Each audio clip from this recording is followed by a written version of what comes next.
नमस्कार, मैं doctor Rupa Mangalani, associate professor political science department में। हमारा आज का टॉपिक है मौलिक कर्तव्य। तो जैसा कि हम सभी जानते हैं कि भारत के संविधान में संविधान निर्माताओं का ये विचार था कि मौलिक अधिकारों के साथ साथ मौलिक कर्तव्यों को भी दिया जाए, और मौलिक कर्तव्य जुड़े हैं अधिकारों के साथ। तो मूल संविधान में मौलिक कर्तव्यों का उल्लेख नहीं किया गया था, लेकिन विश्व के अन्य देशों में जैसे जापान, चाइना, इटली, नीदरलैंड और पूर्व सोवियत संघ के संविधानों में मौलिक कर्तव्यों का उल्लेख किया गया था।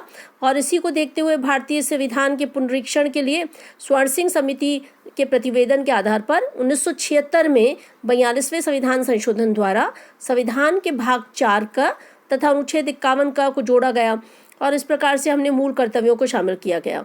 मूल संविधान में जो है 42वें संविधान संशोधन के बाद 10 मौलिक कर्तव्यों का उल्लेख किया गया था, लेकिन 86वें संविधान संशोधन द्वारा एक नवीन मूल कर्तव्य और जोड़ा गया है, और इस तरह से इस समय मूल कर्तव्यों की संख्या 11 है।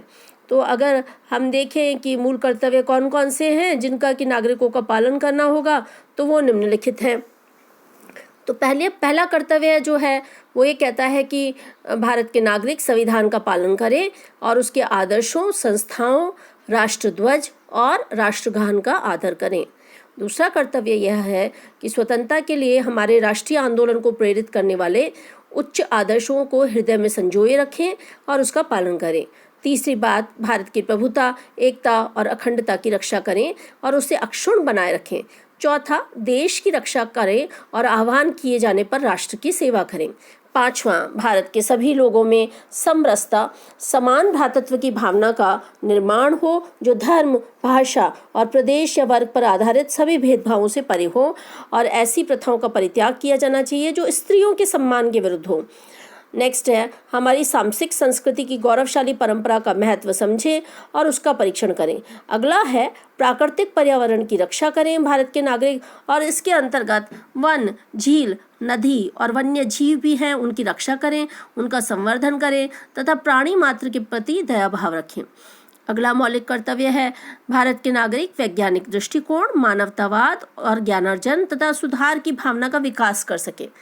इसके नेक्स्ट अगला मौलिक कर्तव्य है, सार्वजनिक संपत्ति को नागरिक सुरक्षित रखें और हिंसा से दूर रहें। अक्सर हम देखते हैं कि आंदोलनों के समय सार्वजनिक संपत्ति को नुकसान पहुंचाया जाता है, तो इसमें मौलिक कर्तव्य अधिकथित किया गया है नागरिकों का, वो सार्वजनिक संपत्ति को सुरक्षित रखें और हिंसा से दूर रखें।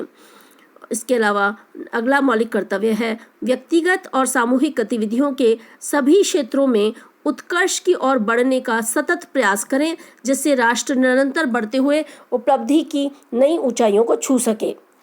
86वें संविधान संशोधन 2002 द्वारा संविधान के मूल कर्तव्यों में एक अन्य खंड जोड़ा गया है। ये नवीन अनुच्छेद जो है, अनुच्छेद 21 का में जोड़ा था हमने, और इस 21 का में जोड़ते हुए यह कहा गया था अनुच्छेद में कि 6 साल से 14 साल के बच्चों की शिक्षा को मूल अधिकार बनाया गया था। तो इसी तरह से मौलिक कर्तव्य भी जोड़ा गया है।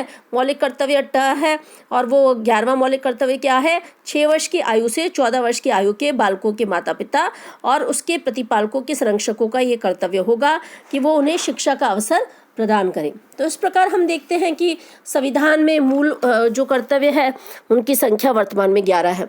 यहाँ मैं आपको ये बताना चाहती हूँ कि मौलिक कर्तव्य प्रवर्तनीय नहीं है, अर्थात उसे लागू नहीं कराया जा सकता। मौलिक अधिकारों के संबंध में जो है अनेक उपबंधों के माध्यम से उनका हनन होने पर उनके संरक्षण की व्यवस्था है, वो प्रवर्तनीय है, न्यायालय में उसे लागू करवाया जा सकता है, लेकिन मूल कर्तव्यों का पालन न करने पर किसी दंड की व्यवस्था नहीं है, उन्हें जबरन लागू नहीं करवाया जा सकता। संविधान के अनुच्छेद 51 के निर्णयों में इंगित किया गया है में उल्लेखित मूल कर्तव्य जो हैं वो केवल पवित्र घोषणाएं नहीं हैं। न्यायालय ने अपने अपने अलग अलग न्यायिक निर्णयों में ये इंगित किया है कि यद्यपि मूल कर्तव्य अप्रवर्तनीय है, लेकिन फिर भी संविधान और विधि के प्रश्नों के निर्वचन में मूल्यवान मार्गदर्शन प्रदान करते हैं, अर्थात इनका महत्व बना हुआ है। यद्यपि अनुच्छेद 51 का जिसमें कि मूल कर्तव्य है वो राज्य पर अभिव्यक्त रूप से कोई मूल कर्तव्य आरोपित नहीं करता कि इसका पालन ही करवाया जाए, लेकिन भारत के सभी नागरिकों का ये कर्तव्य है कि यह सामूहिक कर्तव्य है कि वो इन मौलिक कर्तव्यों का पालन करें। तो इस